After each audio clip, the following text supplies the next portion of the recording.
Hi hello welcome to my channel be Bindaas. ಎಲ್ಲರಿಗೂ ನಮಸ್ಕಾರ. ಇವತ್ತು ಚಿಕನ್ ಕೈಮಾ ಹೇಗೆ ಮಾಡೋದು ಅಂತ ನೋಡೋಣ ಬನ್ನಿ. ನಾನಿಲ್ಲಿ 1 kg ಚಿಕನ್ ತೊಗೊಂಡಿದ್ದೀನಿ. ಇದಕ್ಕೆ ಬೇಕಾಗಿರೋ ಇಂಗ್ರೀಡಿಯೆಂಟ್ಸ್: ಒಂದು ಇಡೀ ಪುದೀನ, ಒಂದು ಇಡೀ ಕೊತ್ತಂಬರಿ, 2 ಟೊಮೊಟೊ, ಒಂದು ದೊಡ್ಡ ಗಾತ್ರದ ಈರುಳ್ಳಿ, ಗಡ್ಡೆ ಬೆಳ್ಳುಳ್ಳಿ, ಅರ್ಧ ಇಂಚು ಶುಂಠಿ, ಮತ್ತು ನೋಡಿ ನಾನಿಲ್ಲಿ ನಾಟಿ ಈರುಳ್ಳಿ ತೊಗೊಂಡಿದ್ದೀನಿ, ಮತ್ತು ಒಂದು ಹೋಳು ಕೊಬ್ಬರಿ, 8 ರಿಂದ 9 ಮೆಣಸಿನ್ಕಾಯಿ ತೊಗೊಂಡಿದ್ದೀನಿ. ಮತ್ತು ಒಗ್ಗರಣೆಗೆ ಬೇಕಾಗಿರೋ ಐಟಮ್ಸ್: ಮೆಣಸು, ಏಲಕ್ಕಿ, ಚಕ್ಕೆ ಅದೆಲ್ಲ ತೊಗೊಂಡಿದ್ದೀನಿ. ಮತ್ತು ಪಲಾವ್ ಎಲೆ, ಜೀರಿಗೆ, ಗಸಗಸೆ, ಅರಿಶಿನ ಪುಡಿ, ಗರಂ ಮಸಾಲ. ಈಗ 3.5 ಚಮಚ ಧನಿಯಾ ಪುಡಿ, 2 ಚಮಚ ಖಾರದ ಪುಡಿ ಇಟ್ಕೊಂಡಿದ್ದೀನಿ. ರುಚಿಗೆ ಬೇಕಾದಷ್ಟು ಉಪ್ಪು. ಈಗ ಹೇಗೆ ಮಾಡೋದು ನೋಡೋಣ ಬನ್ನಿ. ಮೊದಲಿಗೆ ಕಡಾಯಿ ಇಟ್ಕೊಂಡು ಎಣ್ಣೆನ ಕಾಯಿಸ್ಕೊಳ್ತಾ ಇದ್ದೀನಿ. ನೋಡಿ, ಹುರ್ಗಡ್ಲೆದು ಇದನ್ನು 4 ಟೇಬಲ್ ಸ್ಪೂನ್ ತೊಗೊಂಡಿದ್ದೀನಿ. ಈಗ ಒಲೆ ಹಚ್ಕೊಂಡು ಕಡಾಯಿ ಇಟ್ಕೊತಾ ಇದ್ದೀನಿ. ಈಗ ಇಂಗ್ರೀಡಿಯೆಂಟ್ಸ್ ಎಲ್ಲ ಫ್ರೈ ಮಾಡ್ಕೊಳ್ಳೋಕ್ಕೆ ನಾನು ಒಂದು 4 ಟೇಬಲ್ ಸ್ಪೂನ್ ಆಯಿಲ್ನ ಹಾಕ್ಕೊಳ್ತಾ ಇದ್ದೀನಿ. ಕಡಾಯಿ ಬಿಸಿ ಆಗಲಿ ಅಂತ ಇಟ್ಟಿದ್ದೀನಿ, ಯಾಕಂದರೆ ನೀರೆಲ್ಲ ಇರುತ್ತಲ್ಲ ಅದೆಲ್ಲ ವೆಪ್ರೇಟ್ ಆಗಬೇಕು. ಸೊ ಕಡಾಯಿ ಇಟ್ಟಾದಮೇಲೆ ನಾವು 4 to 5 ಟೇಬಲ್ ಸ್ಪೂನ್ನ ಆಯಿಲ್ನ ಹಾಕ್ಕೊಳ್ಳೋಣ.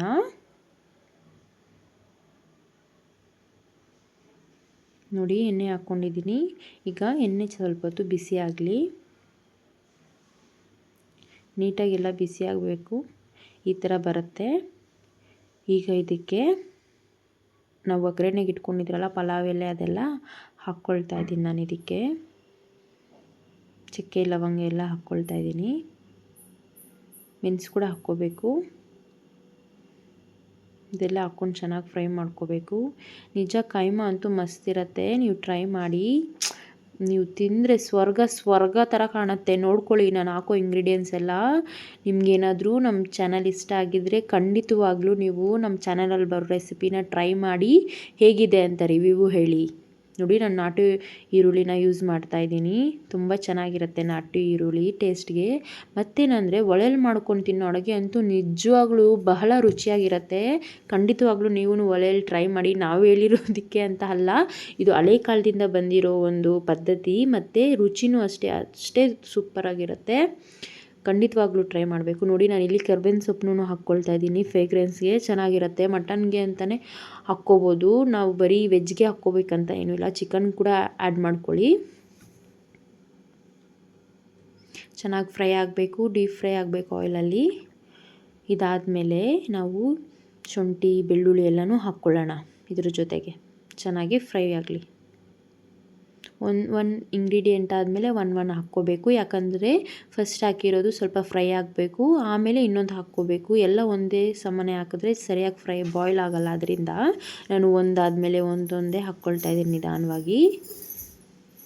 ನಿಜ ಕೈಮಾ ಚಿಕನಲ್ಲಿ ಈ ಥರನೂ ಮಾಡ್ತಾರಾ ಅಂತ ನೀವು ಅಂದ್ಕೊಳ್ಬೇಕು. ಆ ಥರ ಇರುತ್ತೆ ಟೇಸ್ಟಿಯಾಗಿ. ಒಂದು ಸತಿ ನೀವು ತೊಗೊಬಂದು ಮಾಡ್ಕೊಳ್ಳಿ. ನಾನಿಲ್ಲಿ 1 kg ಚಿಕನ್ ಕೈಮಾ ಒಡ್ಸ್ಕೊಬಂದಿದ್ದೀನಿ. ಅದಕ್ಕೆ ನಾನು ಈ ಥರ ಇಷ್ಟೆಲ್ಲ ಇಂಗ್ರೀಡಿಯೆಂಟ್ಸ್ ಹಾಕ್ಕೊಂಡು ಮಾಡ್ಕೊಳ್ತಾ ಇದ್ದೀನಿ.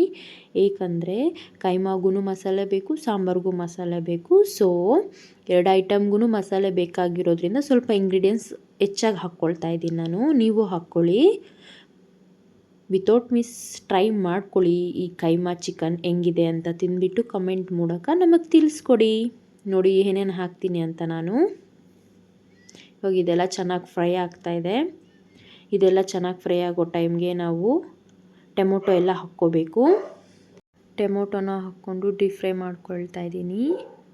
ನಮ್ಮ ಚಾನಲ್ ಏನಾದರೂ ನಿಮ್ಗೆ ಇಷ್ಟ ಆದರೆ ಲೈಕ್ ಮಾಡಿ, ಸಬ್ಸ್ಕ್ರೈಬ್ ಮಾಡಿ, ಶೇರ್ ಮಾಡಿ ಆ್ಯಂಡ್ ಪ್ಲೀಸ್ ಸಪೋರ್ಟ್ ಮಾಡಿ. ಇದು ನನ್ನ ಹೊಸ ಚಾನಲ್. ಏನಾದರೂ ಬದಲಾವಣೆ ಇದ್ದರೆ ದಯವಿಟ್ಟು ನೀವು ತಿಳಿಸ್ಕೊಡಿ, ನಾನು ಬದಲಾಯಿಸ್ಕೊಳ್ತೀನಿ. ನೀವು ಹೆಚ್ಚಾಗಿ ನನಗೆ ಸಪೋರ್ಟ್ ಮಾಡಬೇಕು. ನನ್ನ ವಿಡಿಯೋಗೆ ಏನಾದರೂ ಬದಲಾವಣೆ ಇದ್ದರೆ ದಯವಿಟ್ಟು ತಿಳಿಸ್ಕೊಡಿ. ನಿಮಗೇನಾದರೂ ಇಷ್ಟ ಆಗಿದ್ರೇನು ಲೈಕ್ ಮಾಡಿ. ನೋಡಿ, ಈಗ ಕೊಬ್ಬರಿನ ಹಾಕ್ಕೊಳ್ತಾ ಇದ್ದೀನಿ. ಹಚ್ಚಿಟ್ಕೊಂಡಿರೋ ಕೊಬ್ಬರಿನ ಚೆನ್ನಾಗಿ ಇದನ್ನೆಲ್ಲ ಹುರ್ಕೋಬೇಕು. ಗೋಲ್ಡನ್ ಕಲರ್ ಬರಬೇಕು, ಲೈಟ್ ಗೋಲ್ಡನ್ ಕಲರ್ ಬರಬೇಕು, ಆಗ ಮಸಾಲೆ ಟೇಸ್ಟ್ ಇರುತ್ತೆ ನಮಗೆ.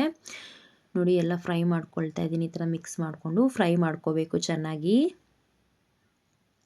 ಒಲೆಯಲ್ಲಿ ಮಾಡುವಾಗ ನಾವು ಜಾಸ್ತಿ ಕಟ್ಟಿಗೆನ ಇಟ್ಕೋಬಾರ್ದು. ಒಂದು ನೋಡ್ಕೊಂಡು ಇಟ್ಕೋಬೇಕು. ಒಂದು 4-3 ಇಟ್ಕೋಬೇಕು. ಯಾಕಂದರೆ ಉರಿಯಾಗ ಸ್ವಲ್ಪ ಫ್ಲೇಮ್ ಕಡಿಮೆ ಇರುತ್ತೆ. ನಾವು ತುಂಬ ಕಟ್ಟಿಗೆ ಇಕ್ಕಿದ್ರೆ ಏನಾಗುತ್ತೆ, ಫ್ಲೇಮ್ ಜಾಸ್ತಿ ಬರುತ್ತೆ. ಆಗ ಬೇಗ ಮಸಾಲೆ ಎಲ್ಲ ಒಂಥರ ಬ್ಲ್ಯಾಕ್ ಕಲರ್ ಆಗಿ ಇದಾಗಿಬಿಡುತ್ತೆ. ಅದರಿಂದ ಟೇಸ್ಟ್ ಇರೋದ್ರಿಲ್ಲ. ನೋಡಿ ಎಷ್ಟು ಚೆನ್ನಾಗಿ ಬಾಯ್ಲ್ ಆಗ್ತಾಯಿದೆ. ಈಗ ನಾನು ಗಸಗಸೆ ಎಲ್ಲ ಇಟ್ಕೊಂಡಿದ್ದೀನಲ್ಲ, ಜೀರಿಗೆ ಎಲ್ಲ, ಅದನ್ನು ಆ್ಯಡ್ ಮಾಡ್ಕೊಳ್ತಾ ಇದ್ದೀನಿ. ಚೆನ್ನಾಗಿ ಮಿಕ್ಸ್ ಮಾಡ್ಕೋಬೇಕು.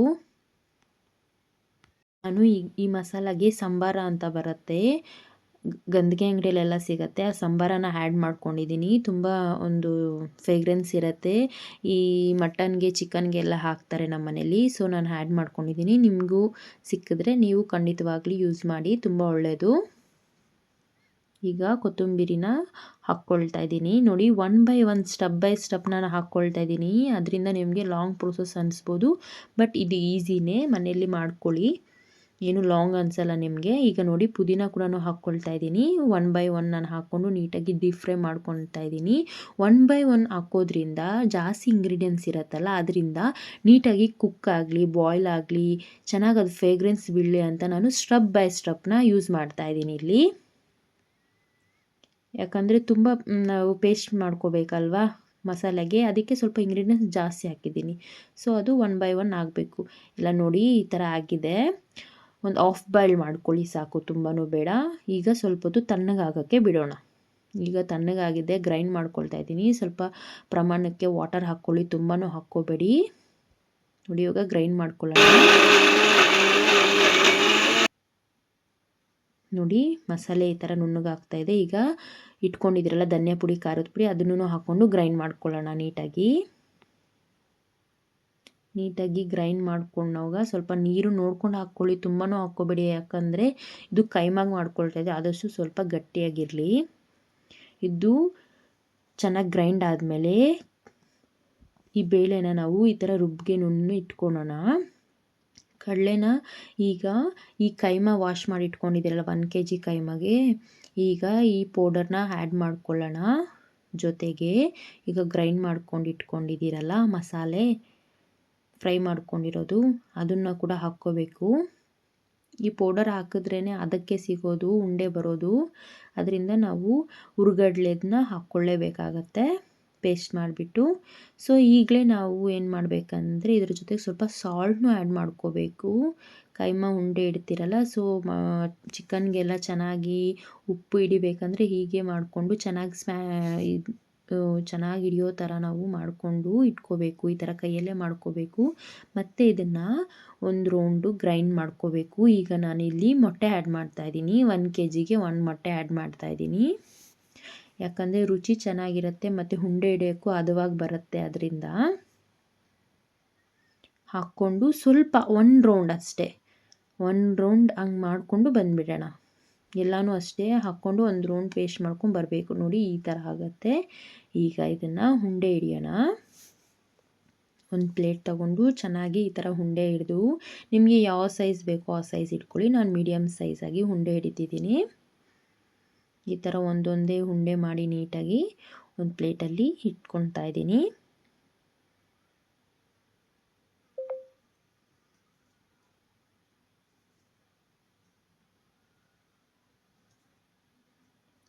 ಸ್ವಲ್ಪ ಟೈಮ್ ಹಿಡಿಯುತ್ತೆ ಇದು ಮಾಡೋದಕ್ಕೆ ರೆಸಿಪಿ, ಬಟ್ ಮಾಡ್ಕೊಂಡು ತಿಂದರೆ ಅಂತೂ ಸೂಪರಾಗಿರುತ್ತೆ. ಸೀರಿಯಸ್ ಆಗಿ ಟ್ರೈ ಮಾಡಿ. ಮತ್ತು ಈಗ ಈ ಥರ ಎಲ್ಲ ಇಟ್ಕೊಂಡು ಆಯಿತು. ಈಗ ಮತ್ತೆ ಅದೇ ಕಡಾಯಿ ಇಟ್ಕೊಂಡು ನಾನು 5 ಟೇಬಲ್ ಸ್ಪೂನ್ ಆಯಿಲ್ ಹಾಕ್ಕೊಳ್ತಾ ಇದ್ದೀನಿ. ಈಗ ಫ್ರೈ ಮಾಡ್ಕೊಳ್ಳೋಕ್ಕೆ ಆನಿಯನ್ಸು ಮತ್ತು 4 ಚಿಲ್ಲಿ ಹಾಕ್ಕೊಳ್ತಾ ಇದ್ದೀನಿ. ನೋಡಿ, ನಮ್ಮ ಮರ ಇದು ಕರ್ಬೇವಿನ ಮರ, ನಮ್ಮ ಮನೆ ಹತ್ರ ನಾವು ಬೆಳೆಸ್ಕೊಂಡಿರೋದು. ಸೊ ಅದರಿಂದ ನಾನು ಒಂದು ಕರ್ಬೇವಿಂದು ಗಿಡದಲ್ಲಿ ಒಂದು ಎಲೆ ತಗೊಳ್ತಾ ಇದ್ದೀನಿ. ಒಗ್ಗರಣೆಗೆ ಹಾಕೋಣ, ಫ್ರೇಗ್ರೆನ್ಸ್ ಚೆನ್ನಾಗಿರತ್ತೆ ಅಂತ ವಾಶ್ ಮಾಡ್ಕೊಬಂದು ಈಗ ಹಾಕ್ತಾಯಿದ್ದೀನಿ ಕರ್ಬೇವಿನ ಸೊಪ್ಪು. ಈಗ ಚೆನ್ನಾಗಿ ಫ್ರೈ ಮಾಡ್ಕೊಳ್ಳೋಣ. ಚಿಕನ್ ಜೊತೆ ಈಗ ಕೈಮಾ ಹೊಡ್ಕೊಬಂದಿದ್ದೀರಲ್ಲ, ಅದರಲ್ಲಿ ಜೊತೆಗೆ ಸ್ವಲ್ಪ ಪೀಸಸ್ ಕೊಟ್ಟಿರ್ತಾರೆ, ಇದು ಬೋನ್ಸ್ ಎಲ್ಲ ಇರುತ್ತಲ್ಲ ಅದಿರುತ್ತೆ. ಸೊ ಇವಾಗ ಈ ಥರ ಒಂದು ಆನಿಯನ್ನು ಇದೆಲ್ಲ ಹಾಕ್ಕೊಂಡು ನಾವು ಫ್ರೈ ಮಾಡ್ಕೊತಾ ಇದ್ದೀರಲ್ಲ, ಈ ಟೈಮಲ್ಲಿ ಆ ಚಿಕನ್ನ ಆ್ಯಡ್ ಮಾಡ್ಕೋಬೇಕು. ಇದು ಗೋಲ್ಡ್ ಕಲರ್ ಬಂದಮೇಲೆ ಅದು ಸ್ವಲ್ಪ ಕುಕ್ ಬೇಗ ಆಗುತ್ತೆ, ಆವಾಗ ಸ್ವಲ್ಪ ಟೇಸ್ಟ್ ಬರುತ್ತೆ. ಅದರಿಂದ ಇವಾಗ ನೋಡಿ, ನಾನು ಅರಿಶಿನ ಆ್ಯಡ್ ಮಾಡ್ಕೊಳ್ತಾ ಇದ್ದೀನಿ ಒಗ್ಗರಣೆಗೆ. ನೀವು ಪೇಸ್ಟ್ಗೆ ಸಹ ಹಾಕ್ಕೋಬೋದು, ಆಗಲೇ ಮಸಾಲೆ ಮಾಡ್ಕೊಂಡಿದ್ರಲ್ಲ ಅದಕ್ಕೂ ಹಾಕ್ಕೋಬೋದು, ಪ್ಲಸ್ ಇದಕ್ಕೂ ಹಾಕ್ಕೋಬೋದು. ನೋಡಿ ನಾನಿವಾಗ ಚಿಕನ್ನ ಬೋನ್ ಐಟಮ್ ಇದೆಯಲ್ಲ ಅದನ್ನು ಇಲ್ಲಿ ಆ್ಯಡ್ ಮಾಡ್ಕೊಳ್ತಾ ಇದ್ದೀನಿ. ಚೆನ್ನಾಗಿ ಇದನ್ನು ಸ್ವಲ್ಪ ಫ್ರೈ ಮಾಡ್ಕೊಳ್ಳೋಣ. ಅಷ್ಟರಲ್ಲೇ ಸಾಕು, ನಾವು ಜಾಸ್ತಿ ಆಯಿಲ್ ತಿನ್ನಲ್ಲ, ಸೊ ನಾನು ಆಯಿಲ್ ಲೆಸ್ಸಾಗೆ ಈ ಥರ ಫ್ರೈ ಮಾಡ್ತಾಯಿದ್ದೀನಿ. ಬಿಕಾಸ್ ಚಿಕನ್ನಲ್ಲಿ ಸ್ವಲ್ಪ ಆಯಿಲ್ ಇರುತ್ತಲ್ವ, ಅದರಿಂದ.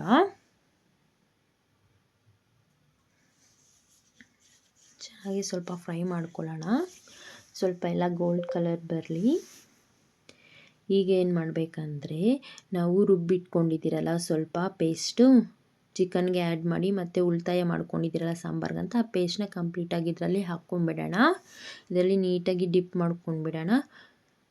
ಮಾಡ್ಕೊಂಡ್ಮೇಲೆ ಚೆನ್ನಾಗಿ ತಿರುವಿ ಕೊಡೋಣ. ಚಿಕನ್ಗೆಲ್ಲ ಚೆನ್ನಾಗಿ ಮಸಾಲೆ ಹಿಡೀಲಿ. ಒಂದು 5 to 10 ಮಿನಿಟ್ಸ್ ಈ ಥರ ಪೇಸ್ಟ್ನ ಎಲ್ಲ ಕಡೆ ಹರಡಿದ್ರೆ ಪೀಸಸ್ಗೆಲ್ಲ ಚೆನ್ನಾಗಿ ಈ ಮಸಾಲೆ ಹಿಡಿಯತ್ತೆ. ನೋಡಿ ಈ ಥರ ಫ್ರೈ ಮಾಡ್ಕೋಬೇಕು. ನೀವು ಅವಾಗ ಉರಿನ ನೋಡ್ಕೊಂಡು ಇಟ್ಕೋಬೇಕು ಒಲೆಯಲ್ಲಿ. ಸುಮ್ಮನೆ ಸೌದೆ ಎಲ್ಲ ಇಟ್ಬಿಟ್ರೆ ಅದೆಲ್ಲ ಉರಿಗೆ ಇದಾಗ್ಬಿಡುತ್ತೆ, ಸೀದೋಗುತ್ತೆ. ನೋಡಿ ನಾನಿವಾಗ ಮಸಾಲೆ ಇಟ್ಕೊಂಡಿದ್ನಲ್ಲ ಬಾಕ್ಸು, ಅದರಲ್ಲೇ ನಾನು ಅಳತೆ ಪ್ರಮಾಣವಾಗಿ ನೀರು ತಗೊಳ್ತಾ ಇದ್ದೀನಿ. ನಾನಿಲ್ಲಿ 3 ಬಾಕ್ಸ್ ಅಷ್ಟಾಗುವಷ್ಟು ನೀರನ್ನ ತಗೊಳ್ತಾ ಇದ್ದೀನಿ. ಈಗ ಉಪ್ಪು, ಖಾರ ಮತ್ತು ಗರಂ ಮಸಾಲ ಹಾಕ್ಕೊಳ್ತಾ ಇದ್ದೀನಿ ನಾನು ಈ ಸಾಂಬಾರೊಳಗಡೆ. ಹಾಕ್ಕೊಂಡು ಚೆನ್ನಾಗಿ ಮಿಕ್ಸ್ ಮಾಡೋಣ. ನೀವು ನೋಡ್ಕೋಬೇಕು ವಾಟರ್ದು ಎಷ್ಟು ಬೇಕು, ತಿಕ್ನೆಸ್ ನಮಗೆ ಏನು ಅಂತ. ನಿಮ್ಗೆ ಇನ್ನೂ ಬೇಕು ಅಂದರೆ ನೀವು ನೋಡಿಕೊಂಡು ಮತ್ತೆ ಅಡಿಷ್ನಲ್ ಆಗಿ ವಾಟರ್ನ ಆ್ಯಡ್ ಮಾಡ್ಕೊಳ್ಳಿ. ಆ್ಯಡ್ ಮಾಡ್ಕೊಂಡ್ಮೇಲೆ ಕುದಿಯಕ್ಕೆ ಬಿಡಿ. ನೋಡಿ ಉಂಡೆ ಎಷ್ಟಾಗಿದೆ ಅಂತ. ಈ ಥರ ನಾನು ಕೈಮಾ ಉಂಡೆನ ಮಾಡ್ಕೊಂಡಿದ್ದೀನಿ. ಎಷ್ಟು ಬ್ಯೂಟಿಫುಲ್ ಆಗಿದೆ ಅಲ್ಲ, ಲಡ್ಡು ಥರ. ನೋಡಿ ಇವಾಗ ನಾನು ಈ ಕಡೆ ಮುದ್ದೆನೂ ಮತ್ತು ಚಿಕನ್ ಕೈಮಾ ರೆಸಿಪಿ ಮಾಡ್ತಾಯಿದ್ದೀನಿ. ಮುದ್ದೆಗೆ ನುಚ್ಚಾಕಿದ್ದೀನಿ, ಬಾಯ್ಲ್ ಆಗಿದೆ ಇಲ್ಲ ಅಂತ ನೋಡ್ತಾಯಿದ್ದೀನಿ. ಈ ಕಡೆ ನಾನು ವಾಟ್ರ್ ಹಾಕಿ ಇಟ್ಟಿದ್ದೀನಲ್ವ ಕೈಮಾಗೆ, ಸೊ ಅದನ್ನು ಚೆನ್ನಾಗಿ ಕುಕ್ ಆಗಬೇಕು. ನಮಗೆ ಚೆನ್ನಾಗಿ ಕುಕ್ಕಾಗಿ ಚೆನ್ನಾಗಿ ಬಬಲ್ ಥರ ಬರಬೇಕು ವಾಟರ್ ಮೇಲೆಗೆ. ಆಗ ನಾವು ಈ ಲಡ್ಡು ಚಿಕನ್ ಕೈಮಾ ಲಡ್ಡು ಇದೆಲ್ಲ ಅದನ್ನು ಬಿಡಬೇಕು. ನೋಡ್ಕೊಳ್ಳಿ ವಾಟರ್ ನೋಡಿ ಹೆಂಗಿಟ್ಟಿದ್ದೀನಿ ನಾನು ಅಂತ. ನಮಗೆ ಆ ಥರ ಬೇಕು, ಸೊ ನಾನು ಆ ಥರ ಇಟ್ಕೊಂಡಿದ್ದೀನಿ. ನಿಮ್ಗೆ ಇನ್ನೂ ತಿಳಿಯಾಗಿ ಬೇಕಂದರೆ ಇಟ್ಕೋಬೋದು, ಇಲ್ಲಾಂದರೆ ಇನ್ನೂ ಗ್ರೇವಿ ಥರ ಬೇಕಂದರೆ ಇನ್ನು ಸ್ವಲ್ಪ ಕಡಿಮೆ ವಾಟರ್ ಮಾಡ್ಕೋಬೇಕು. ನೋಡಿ ಬಬಲ್ಸ್ ಲೈಟಾಗಿ ಸ್ಟಾರ್ಟ್ ಆಗಿದೆ. ಅದು ಬಾಯ್ಲ್ ಆಗ್ತಾ ಇರಬೇಕಂದ್ರೆ ಫ್ರೇಗ್ರೆನ್ಸು ಅಷ್ಟೇ ಮಸ್ತಾಗಿರುತ್ತೆ. ಡೆಫಿನೆಟ್ಲಿ ಕೈಮಾ ಸಾಂಬಾರಂತೂ ನೀವು ಟ್ರೈ ಮಾಡ್ಕೊಳ್ಳಿ.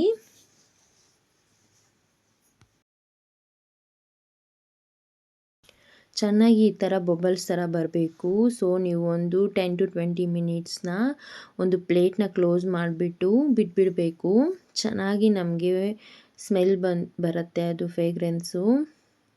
ಮತ್ತು ಆ ಬಬಲ್ಸ್ ಬರ್ತಿದೆಯಲ್ಲ ಇವಾಗ, ಅದು ನೋಡಿ ಈ ಥರ ಫುಲ್ ಎಲ್ಲ ಕಡೆನೂ ಈ ಥರ ಬರಬೇಕು. ಇವಾಗ time to leave the laddu, ಅಂದರೆ ಕೈಮಾ ಉಂಡೆ ಮಾಡ್ಕೊಂಡಿದ್ದೀರಲ್ಲ ಅದನ್ನು ಸೈಡಲ್ಲೇ 1 by 1 ಪಕ್ಕದಲ್ಲೇ ಬಿಟ್ಕೊಂಬರಬೇಕು. ಬಿಕಾಸ್ ಅದು ಸ್ಪೇಸ್ ತಗೊಳ್ಳತ್ತೆ ಬಾಯ್ಲಿಂಗ್ಗೆ. ಅದರಿಂದ ಒಂದು ಕಡೆನೇ ನೀಟಾಗಿ ಬಿಟ್ಕೊಂಡು ಬಂದರೆ ಇರೋದನ್ನೆಲ್ಲ ನೀಟಾಗಿ ಅದರಲ್ಲಿ ಸ್ಪೇಸಾಗಿ ಒಂದೊಂದು ಕಡೆನೇ ಇಟ್ಕೋಬೋದು. ಇದು ಸಾಫ್ಟ್ ಇರುತ್ತೆ, ಸೊ ನಾವು ಜಾಸ್ತಿನೂ ದೊಡ್ಡದಾಗಿದೆ ಅಂದ್ಬಿಟ್ಟು ಬಿಟ್ಬಿಡೋಕ್ಕಾಗಲ್ಲ. ಹೆಂಗಂದ್ರೆ ಹಂಗೆ ಲೈನ್ ಬೈ ಲೈನ್ ಬಿಟ್ಟರೆ ಅದು ಸಪೋರ್ಟಿಂಗ್ ಆಗಿರುತ್ತೆ. ನಿಧಾನಕ್ಕೆ ನೋಡಿಕೊಂಡು ಬಿಡಬೇಕು. ನೋಡಿ ನಾನು ಎಷ್ಟು ಚೆನ್ನಾಗಿ ಬಿಡ್ತಾಯಿದ್ದೀನೋ, ಒಂದ್ರ ಪಕ್ಕದಲ್ಲೊಂದು ಆ ಥರ ನೀವು ಬಿಟ್ಕೊಳ್ಳಿ ಲಡ್ಡುಗಳನ್ನ. ಇದಂತೂ ಏಜ್ ಆಗಿರುತ್ತಲ್ಲ ಅವ್ರಿಗಂತೂ ಕೊಟ್ಟರೆ ಫುಲ್ಲು ಎಂಜಾಯ್ ಮಾಡ್ಕೊಂಡು ತಿಂತಾರೆ. ಆ ಒಂದು ಅರೋಮಾ, ಆ ಚಿಕನಲ್ಲಿ ಇರುವಂಥ ಮಸಾಲೆ ಆಗಿರ್ಬೋದು, ಈಸಿಯಾಗಿ ಅಗಿಬೋದು, ಡೈಜೆಷನ್ಗೆಲ್ಲ ತುಂಬ ಹೆಲ್ಪ್ ಆಗುತ್ತೆ ಅಲ್ವಾ ಈ ರೆಸಿಪಿ. ಸೊ ಡೆಫಿನೆಟಾಗಿ ಟ್ರೈ ಮಾಡಿ ಕೊಡಿ. ನೋಡಿ ಇವಾಗೆಲ್ಲ ಬಿಟ್ಟಿದ್ದಾಯ್ತು. ಈಗ ನಾನು ಒಂದು 10 ಮಿನಿಟ್ಸ್ ಕ್ಲೋಸ್ ಮಾಡಿ ಉರಿ ಇಟ್ಕೊಂಡಿದ್ದೀನಿ ಚೆನ್ನಾಗಿ ಕುದೀಲಿ ಅಂತ. ಅಷ್ಟರಲ್ಲಿ ನಾವು ಇಲ್ಲಿ ಹೆಸರಿಟ್ಟಿದ್ದೀರಲ್ವ ಮುದ್ದೆಗೆ ಅಂತ, ಅದು ಏನಾಗಿದೆ ಅಂತ ನೋಡೋಣ. ನೋಡಿ ಎಲ್ಲ ಉಕ್ತಾ ಇದೆ ಆಚೆಗೆ. ನಿಜವಾಗ್ಲೂ ನನಗೆ ತುಂಬ ಇಷ್ಟ ಈ ಒಲೆಯಲ್ಲಿ ಅಡುಗೆ ಮಾಡೋಕ್ಕೆ. ನಾನು ಅಂದ್ಕೊಂಡೇ ಇದ್ದಿಲ್ಲ ಒಲೆ ಇಡ್ತೀನಿ ಅಂತ. But I am so happy. ತುಂಬ ಟೇಸ್ಟಿಯಾಗಿರುತ್ತೆ ಅಡುಗೆ ಅಂತೂ. ನಂಗೆ ತುಂಬ ಇಷ್ಟ ಆಯಿತು. ನೋಡಿ ಈ ಥರ ಎಲ್ಲ ಬಾಯ್ಲ್ ಆಗ್ತಾಯಿದೆ. ಸೊ ಈಗ ನಾವು ಸುಮ್ಮನೆ ಹಂಗೆ ತಿರುಗಿ ಕೊಡೋಣ ಸ್ಪೂನ್ ತಗೊಂಡು. ಎಷ್ಟು ಚೆನ್ನಾಗಿ ಬಾಯ್ಲ್ ಆಗ್ತಿದೆ ಅಲ್ಲ. ಈ ಕಡಾಯಿ ನೋಡಿ, ಕಡಾಯಿ ತುಂಬಾ ಇದೆ ಸಾಂಬಾರು. ಸೊ ನೀವು ಇನ್ನು ಸ್ವಲ್ಪ ದೊಡ್ಡ ಕಡಾಯಿ ಇದ್ದರೆ 1 ಕೆ ಜಿಗೆ ಯೂಸ್ ಮಾಡ್ಕೊಳ್ಳಿ. ನಮ್ಮ ಮನೇಲಿರೋದು ಇದೆ, ಸೊ ನಾನು ಅದರಲ್ಲೇ ಯೂಸ್ ಮಾಡ್ತಿದ್ದೀನಿ. ಯಾಕಂದರೆ ಇದು ಕುದೀತಾ ಏನಾಗುತ್ತೆ ಪ್ಲೇಟ್ಗೆ ಎಲ್ಲ ಮಸಾಲೆ ಇದ್ದೋಗ್ಬಿಡತ್ತೆ. ಸೊ ನೀವು ಇನ್ನು ಸ್ವಲ್ಪ ಅಗಲ ಪಾತ್ರೆ ಇದ್ದರೆ ಅವಾಗ ಹಂಗೆ ಆಗೋದಿಲ್ಲ. ಅದರಿಂದ ನೋಡಿ ಈ ಥರ ಲೈಟಾಗಿ ನೋಡಿ ನಾನು ಯಾವ ಥರ ಮಿಕ್ಸ್ ಮಾಡ್ಕೊಂಡು ಅದು ಸುಮ್ಮನೆ ಲೈಟಾಗಿ ಹಂಗೆ ಮಾಡಿ ಬಿಡಿ. ಯಾಕಂದರೆ ಅದೆಲ್ಲ ಉಂಡೆ ಎಲ್ಲ ಬಿಟ್ಕೊಂಡ್ಬಿಡತ್ತೆ. ಸೊ ನಾವು ಯಾವಾಗ ನಿಧಾನಕ್ಕೆ ಕಳಿಸ್ಕೊಡ್ತಿರೋ ಆಗ ಅದು ಹಾಗೇ ಇರುತ್ತೆ ಮತ್ತು ಚೆನ್ನಾಗಿ ಕುಕ್ ಆದಮೇಲೆ ಅದೇನು ಇದಾಗೋದಿಲ್ಲ, ನೀಟಾಗಿ ಉಂಡೆ ಥರನೇ ಇರುತ್ತೆ. ನೋಡೋಕ್ಕೂ ಚೆನ್ನಾಗಿ ಕಾಣಬೇಕಲ್ವ ತಿನ್ನೋವಾಗ, ಅದರಿಂದ ನಿಧಾನಕ್ಕೆ ಕಲಿಸ್ಕೋಬೇಕು. ನೋಡಿ ಎಷ್ಟು ಚೆನ್ನಾಗಿ ಕುಕ್ ಆಗ್ತಾಯಿದೆ ಅಂತ. ಈಗ ನಾವು ಮುದ್ದೆಗೆ ನುಚ್ಚು ಬೆಂದಿದೆಯೋ ಇಲ್ಲ ಅಂತ ನೋಡ್ಕೊಳ್ಳೋಣ. ಬೆಂದಿದೆ. ಸೊ ಇವಾಗ ನಾನು ರಾಗಿ ಹಸಿಟ್ಟನ್ನ ಹಾಕ್ಕೊಳ್ತಾ ಇದ್ದೀನಿ. ಹಾಕ್ಕೊಂಡು ಬೇಯಕ್ಕೆ ಬಿಡ್ತಿದ್ದೀನಿ. ನೋಡಿ ಈ ಉಂಡೆ ಎಲ್ಲ ಈ ಥರ ಇದೆ. ಈಗ ನಾನು ಸ್ವಲ್ಪ ಕೊತ್ತಂಬರಿನ ಹಚ್ಚಿಬಿಟ್ಟು ಹಾಕ್ಕೊಳ್ತಾ ಇದ್ದೀನಿ. ಆಲ್ಮೋಸ್ಟ್ ಅಲ್ಲಿ ಆಗಿಬಿಟ್ಟಿದೆ. ಇನ್ನೊಂದು 10 ಮಿನಿಟ್ಸ್ ಚೆನ್ನಾಗಿ ಬಾಯ್ಲ್ ಆದರೆ ಕೈಮಾ ಸಾಂಬಾರು ರೆಡಿ. ನೋಡಿ ಎಷ್ಟು ಚಂದ ಅಲ್ವಾ. ನನಗೆ ನೋಡ್ತಾ ಇದ್ರೇ ತಿನ್ಬೇಕು ಅನಿಸ್ತಿದೆ ಫ್ರೆಂಡ್ಸ್. ರಿಯಲಿ ನೀವು ಅಷ್ಟೇ ಖಂಡಿತವಾಗ್ಲೂ ಟ್ರೈ ಮಾಡಿ. ರೆಸಿಪಿ ತುಂಬ ಚೆನ್ನಾಗಿರುತ್ತೆ. ಮಟನಲ್ಲೂ ಅಷ್ಟೇ ಮಸ್ತ್ ಇರುತ್ತೆ. ನೀವು ಚಿಕನ್ ಆಗಲಿ ಮಟನ್ ಆಗಲಿ ಕೈಮಾ ಮಾಡಿಸ್ಕೊಂಡು ಈ ಥರ ಮಾಡ್ಕೊಳ್ಳಿ. ನೋಡಿ ಬಾಯ್ಲ್ ಆಗ್ತಾಯಿದೆ. ಈಗ ಇದು ಹಸಿಟ್ಟು ಹಾಕಿದ್ದೀರಲ್ಲ ಮುದ್ದೆಗೆ, ಸೊ ಇದನ್ನು ಸ್ವಲ್ಪ ನಾವು ಕಲಿಸ್ಕೊಡೋಣ ಹಿಟ್ಟಿನ ಕೋಲಲ್ಲಿ. ನೋಡಿ ಈ ಥರ ಕಲಿಸ್ಕೋಬೇಕು ನಿಧಾನಕ್ಕೆ. ಮಡಿಕೆನ ಜೋಪಾನವಾಗಿ ಹ್ಯಾಂಡಲ್ ಮಾಡಬೇಕು, ಬಿಕಾಸ್ ಅದು ಬೇಗ ನಾವು ಮಾಮೂಲಿ ಪಾತ್ರೆಯಲ್ಲಿ ಮಾಡ್ದಂಗೆ ಮಾಡಿದ್ರೆ ಅದು ಒಡೆದೋಗುತ್ತೆ. ಸೊ ಬ್ಯಾಲೆನ್ಸಾಗಿ ನಾವು ಹಸಿಟ್ಟು ಹಾಕ್ಬಿಟ್ಟು ಈ ಥರ ಕಲಿಸ್ಕೋಬೇಕಾಗತ್ತೆ. ತುಂಬ ಶಕ್ತಿನೂ ಬಿಡಬಾರ್ದು. ಲೈಟಾಗಿ ನೀವು ಅದನ್ನು ಬ್ಯಾಲೆನ್ಸಾಗಿ ಕಲಿಸ್ಕೊಂಡ್ರೆ ತುಂಬ ಚೆನ್ನಾಗಿ ಇರುತ್ತೆ. ಅಡುಗೆನೂ ಅಷ್ಟೇ, ಮಡಿಕೆಗೂ ಏನೂ ಆಗೋದಿಲ್ಲ. ಮುದ್ದೆನೂ ಅಷ್ಟೇ, ಈ ಮಡಿಕೆಯಲ್ಲಿ ಮಾಡಿದ್ರೆ ಎಷ್ಟು ಟೇಸ್ಟಾಗಿರುತ್ತಂದರೆ ಮತ್ತು ಅಷ್ಟೇ ಚೆನ್ನಾಗಿ ಸಾಫ್ಟಾಗೂ ಇರುತ್ತೆ. ಮಡಿಕೆ ಮತ್ತು ತುಂಬ ಹೊತ್ತು ಬಿಸಿಯಾಗೇ ಇರುತ್ತೆ. ಆ ಬಿಸಿಯಾಗಿರೋ ಆವಿರಿಗೆ ಮುದ್ದೆ ಕೂಡ ಅಷ್ಟೇ ಚೆನ್ನಾಗಿರುತ್ತೆ. ನೋಡಿ ಈ ಥರ ಮುದ್ದೆ ನೋಡಿ ಎಷ್ಟು ಚೆನ್ನಾಗಾಗಿದೆಯೋ. ನುಚ್ಚು ನೋಡಿ ಎಷ್ಟು ಚೆನ್ನಾಗಿ ಬೆಂದೋಗ್ಬಿಟ್ಟಿದೆಯೋ. ನುಚ್ಚು ಹಾಕಿದ್ದೀರೋ ಇಲ್ಲೋ ಅನ್ನೋ ಥರ ಕಾಣ್ತಾಯಿದೆ. ಸೊ ಮುದ್ದೆ ಮಾಡ್ಕೊಬಿಡೋಣ. ಈಗ ಆಗಿದೆ ನೋಡಿ, ಮುದ್ದೆ ಆಯಿತು. ಕೈಮಾ ಸಾರೂ ರೆಡಿ ಆಗಿಬಿಟ್ಟಿದೆ. ನೋಡ್ತಾ ಇದ್ರೆ ತಿನ್ಬೇಕು ಅನಿಸ್ತಿದೆ ನೋಡಿ ಈ ಥರ. ಅದಕ್ಕೆ ನಾನು ಇವಾಗ ಸಾಂಬಾರು ಮಾಡ್ಕೊಂಡಿದ್ದೀನಿ. ಇವಾಗ ರೆಡಿ ಟು ಈಟ್. ನಿಜ ಮಸ್ತಾಗಿದೆ. ನನಗೆ ಸೂಪರ್ ಇಷ್ಟ ಆಯಿತು. ಡೆಫಿನೆಟಾಗಿ ಟ್ರೈ ಮಾಡಿ. ನಾನು ಮುದ್ದೆ ಜೊತೆಗೆ ತಿಂತಾಯಿದ್ದೀನಿ. ನೀವು ಟ್ರೈ ಮಾಡಿ ತಿನ್ನಿ. ನಮ್ಮ ವಿಡಿಯೋ ನಿಮಗೆ ಇಷ್ಟ ಆಗಿದ್ದರೆ please subscribe to my channel, like and share. Thank you. Love you all. Thank you for watching.